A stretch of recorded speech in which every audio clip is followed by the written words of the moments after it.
ചെറുപുഴ പഞ്ചായത്തിലെ 8ാം വാർഡിൽപ്പെട്ട രാജഗിരി നഗറിൽ കാട്ടാന ശല്യം രൂക്ഷമായി. കഴിഞ്ഞ ദിവസം രാത്രി പ്രദേശത്തിറങ്ങിയ കാട്ടാനക്കൂട്ടം കൃഷികൾ വ്യാപകമായി നശിപ്പിച്ചു. വയലുങ്കൽ മോഹനൻദാസ്, കാണിക്കാരൻ ചന്തു, തറയിൽ തോമസ് എന്നിവരുടെ കൃഷിയിടങ്ങളിലാണ് കാട്ടാനകൾ കയറി നാശം വിതച്ചത്. കമുക്, തെങ്ങ് തുടങ്ങിയ കൃഷികൾ കുത്തി നശിപ്പിച്ച നിലയിലാണ്. കൃഷി സംരക്ഷണത്തിനായി മോഹനൻദാസ് സ്വന്തം ചിലവിൽ നിർമ്മിച്ച സോളാർ വേലി തകർത്താണ് കാട്ടാനകൾ കൃഷിയിടത്തിലേക്ക് പ്രവേശിച്ചത്. ഏതാനും മാസങ്ങൾക്ക് മുമ്പ് നശിപ്പിച്ച വേലി അടുത്തിടെയാണ് നന്നാക്കിയത്. എന്നാൽ കഴിഞ്ഞ ദിവസം വീണ്ടും അതേ വേലി തകർത്താണ് കാട്ടാനകൾ കൃഷിയിടത്തിലെത്തിയത്. വനം വകുപ്പ് അടിയന്തരമായി ഇടപെട്ട് ശല്യത്തിന് ശാശ്വത പരിഹാരം കാണണമെന്ന ആവശ്യവുമായി നാട്ടുകാർ രംഗത്തെത്തി.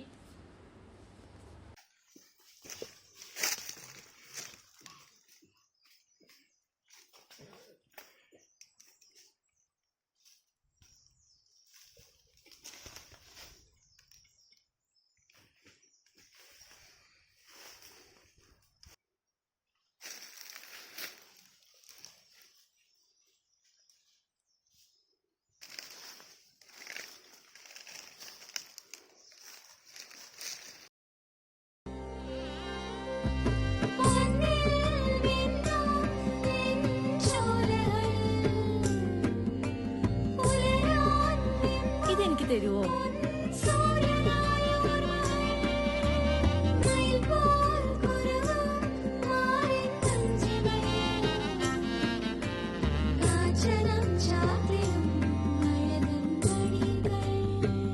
ചില ബന്ധങ്ങൾ പവിത്രമാണ്. കണ്ണും നിറയും, മനസ്സും നിറയും.